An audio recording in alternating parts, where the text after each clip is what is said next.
લોકસભાની ચૂંટણીને લઈને તમામ રાજકીય પાર્ટીઓ જોરશોરથી પ્રચાર કરી રહી છે। વડાપ્રધાન નરેન્દ્ર મોદીના ગુજરાતમાં પ્રચંડ પ્રચાર બાદ કોંગ્રેસ અધ્યક્ષ મલ્લિકાર્જુન ખડગે પણ અમદાવાદમાં જનસભાને સંબોધિત કરી। અમદાવાદમાં કોંગ્રેસ રાષ્ટ્રીય અધ્યક્ષ મલ્લિકાર્જુન ખડગે આવી પહોંચ્યા હતા। તે દરમિયાન તેમણે જણાવ્યું કે લોકો સરકાર બદલવા માંગે છે। 2014-2019 માં જે થયું એ હવે નહીં થાય। તો મોંઘવારી વધી છે, સરકાર જોડે કોઈ જવાબ નથી। સરકાર સંવાદ કરવા પણ તૈયાર નથી, તેમ મલ્લિકાર્જુન ખડગેએ જણાવ્યું।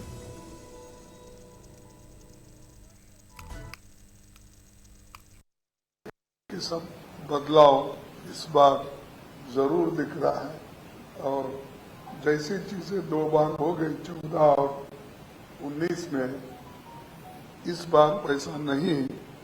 ये लोगों का फीडबैक मुझे है और मुझे भी ऐसा ही लग रहा है कि इस बार हम अच्छी स्थिति में